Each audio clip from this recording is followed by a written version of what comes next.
But it's Mike from Mike's Unboxing Reviews and How To, and on today's video we're going to take a look at a graphics card which may not suit everybody, but if you have a small form factor PC, such as the Little Boy S that we've got here, then this might be right up your street. So today we're going to take a look at the Zotac RTX 4060 Solo. This is an 8GB card and it's absolutely tiny. This thing measures in at around about 163mm long. It's not much bigger than a PCI Express graphics card slot. So again, if you've got a very small computer, extremely limited space to install a graphics card, or potentially you have a very low powered power supply, this might be just what you need. And also, this is a small form factor style graphics card, but it doesn't necessarily come with that SFX tax. So let's take a closer look. So you can probably see next to me, this is the PC which this was intended to go into and is actually installed in it at the moment. And it's absolutely whisper quiet, which is one of the great things about having a small form factor PC. If you get the parts right, you can have a very quiet machine. And this thing is on, it's actually currently downloading a game, and it's whisper quiet, which is absolutely excellent. Now this is in thanks mostly to the engineering in the RTX 4060. This is an extremely low powered card in terms of the actual wattage that it requires. It actually runs at somewhere in the region around about 100 watts under full load. And if you're considering buying one, you don't need a particularly big power supply. You can get away with their recommendation of a 500 watt power supply. Potentially you could go even lower depending on what other components you're running with it.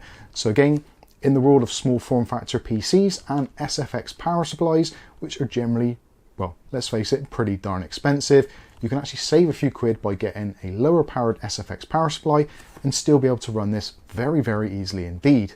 And again, due to the nature of a lot of these small form factor PCs, which are very small literage, there's not a great deal of room inside there for actually moving or getting air into the chassis, and this card can run very cool indeed. Now idling, it idles somewhere around the 30 degrees mark, which this is in a 22 to 23 degree room, so a couple of degrees above ambient, and even under a full load, generally you're going to be looking around about 60 degrees Celsius on a more open chassis. In this particular one, even though the graphics card is facing down and there's very little room at the bottom to actually pull air in, even under the highest extremes of loads, it was only getting to around about 70 degrees Celsius.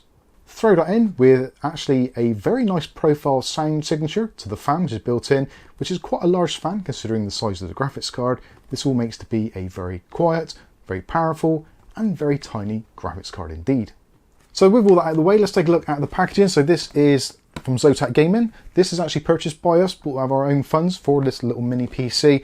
At the moment here in the UK, June 2024, you can pick this up for somewhere in the region of about £280, which seems to be pretty much the going price for almost all of the RTX 4060 range cards.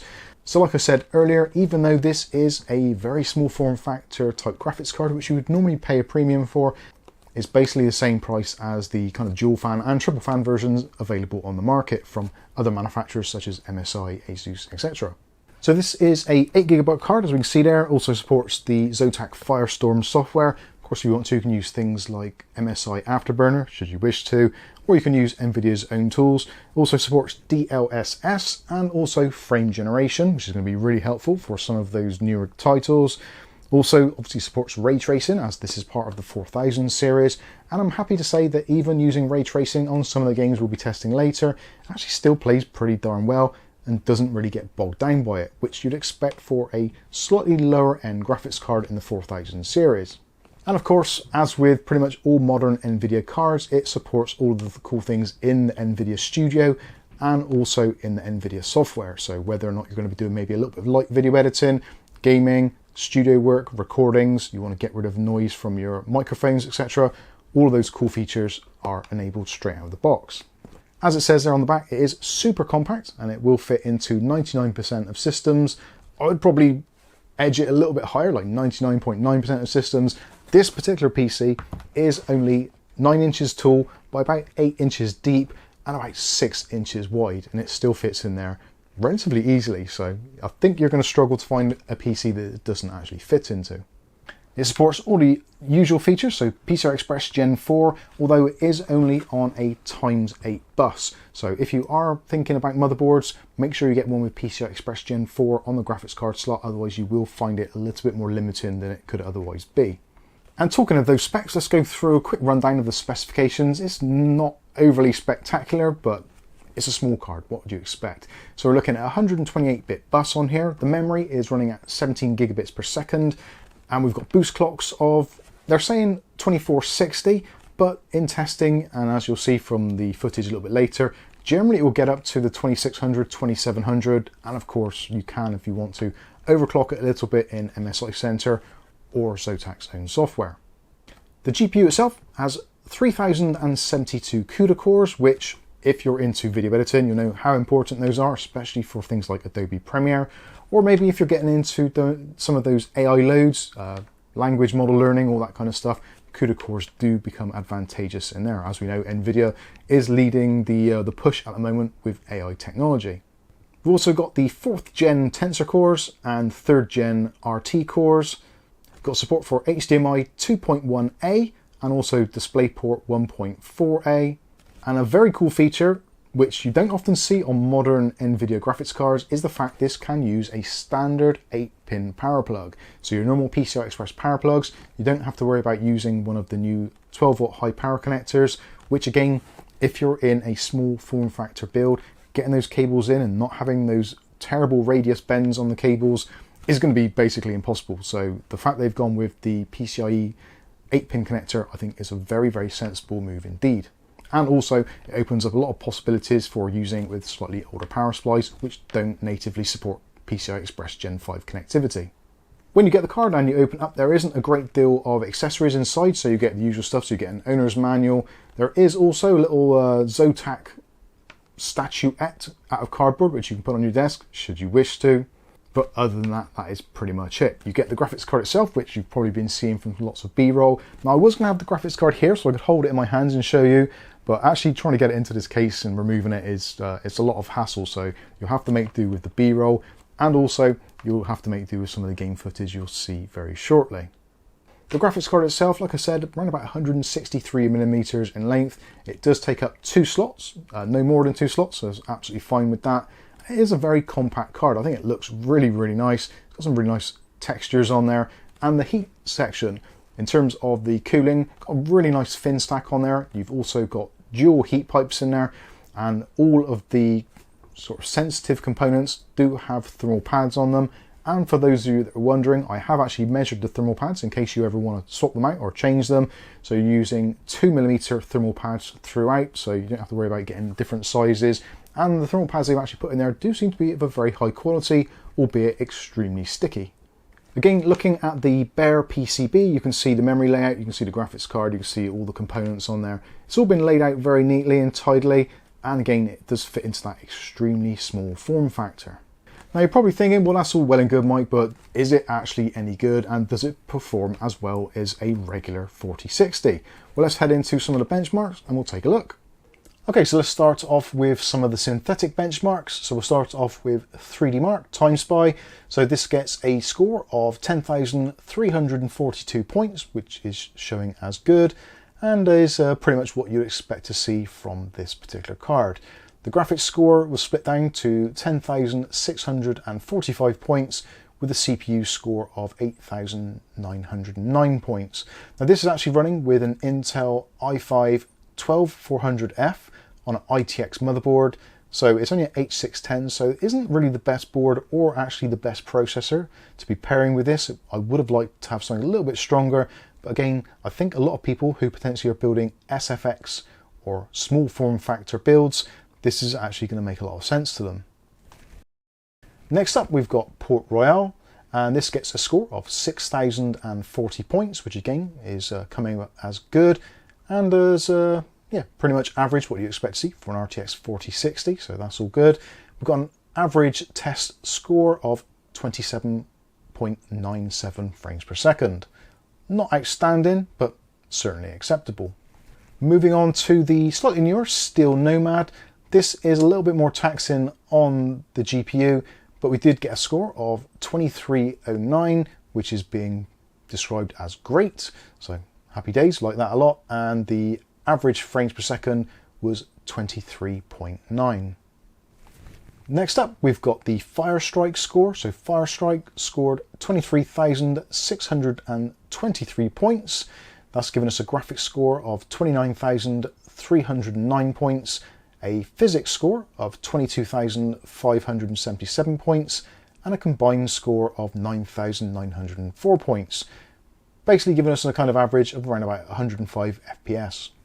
So now we'll get into actual real gameplay. So this is recorded in 1080p, high settings on this particular game. This is CS2 or Counter-Strike 2. And on this we've got an average frame rate of 161.4 FPS, a minimum of 99 FPS, a maximum of 296.1 FPS, 1% lows of 82.3, and a 0.1% lows of 31.2. Very enjoyable experience. This runs really good on here. Again, it's only 1080p, but high settings, and it looks and plays absolutely great, as you'd expect from an RTX 4060.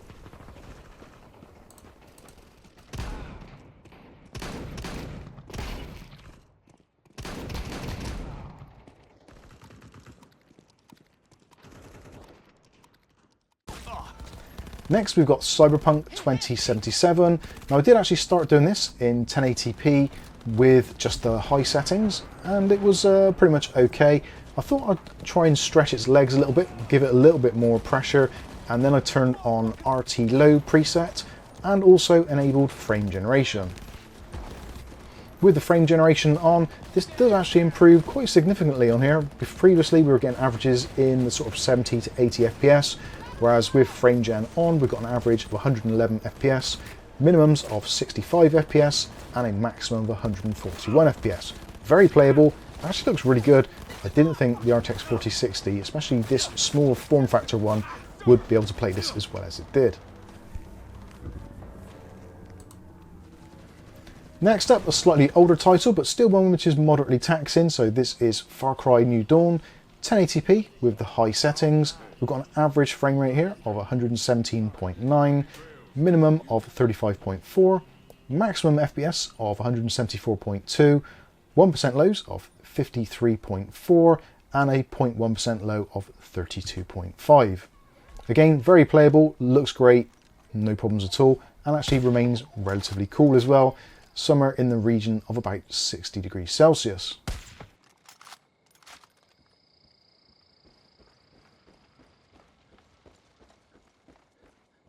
Next, we've got some esports. So this is Rocket League 1080p with the maximum settings that we could set. And we've got an average frame rate here of 308.6, minimums of 152.7, maximum of 466.9, which I think is the maximum the engine will allow.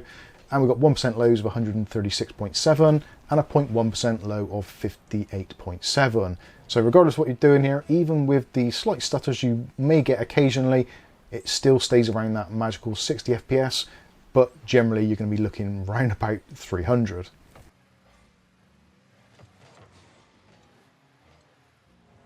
Next up, something a little bit more taxing, although still getting some really good numbers.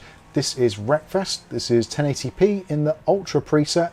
We've got average frame rate of 148 frames per second, a minimum of 81.8, maximum frame rate of 245.4. We've got 1% lows of 74.7 and a 0.1% low of 63.4. So we never dipped below that magical 60 FPS. And again, it ran very well, drawing around about 115 watts. And we had boost clocks of around about 2,775 megahertz. It didn't change a great deal, pretty much stayed quite static at that. Again, running pretty cool as well at around about 63 degrees Celsius.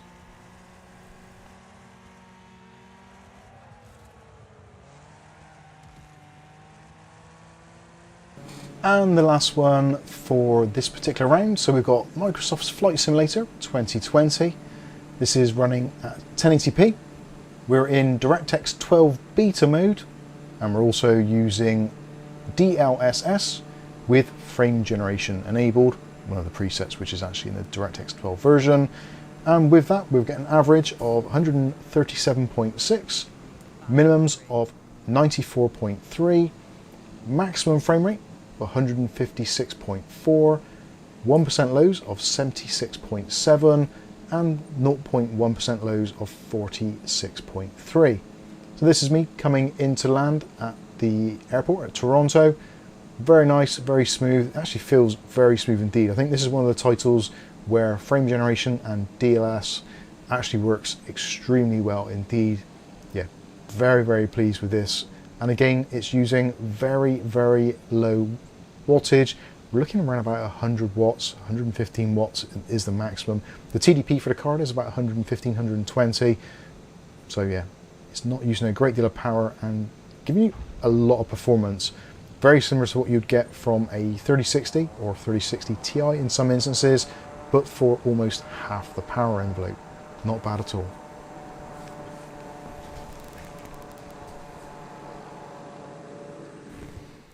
So there you go, taking a look at some of the benchmarks and results there. I've got to be honest, this thing it's actually quite mad what you can squeeze out of such a low wattage card these days. The 4060 isn't for everybody. I totally understand that, and no doubt there'll be some thumbs down on the video. I would obviously appreciate a thumbs up, that would be very helpful. And also goes towards some of the effort we've put in for testing this. Like I said at the very beginning, this particular version of the card isn't for everyone. It does have pretty much a niche in the small form factor market, such as if you're building PCs such as this one.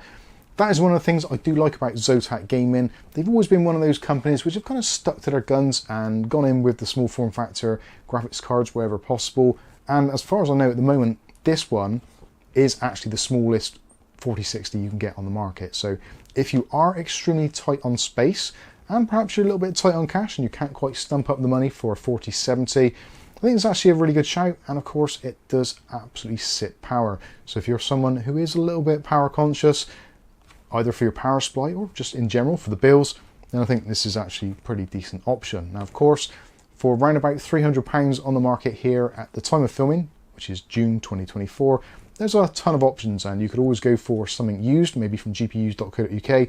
You can pick up something like a RTX 3070 for around about £230, £240. So saving a little bit of money, but will you necessarily have the room for it? And will you have a power supply that can power it? Those are always the options. As always, let me know what you think about this one in the comments section. Overall, I'm very pleased. Again, I am extremely limited on what I can do in this tiny little form factor PC.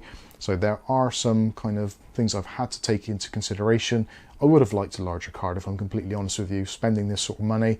But yeah, this is the world we live in small form factor builds. Anyway, hopefully you've enjoyed this video. If you have, smash the like button. If you want to see more content like this on a daily basis, maybe consider hitting subscribe and the chime notification. That way you'll be notified of future video releases. But for now, I've been Mike. This is Mike's Unboxing Reviews and How To, and hopefully we'll catch you in the very next video. Thanks for watching.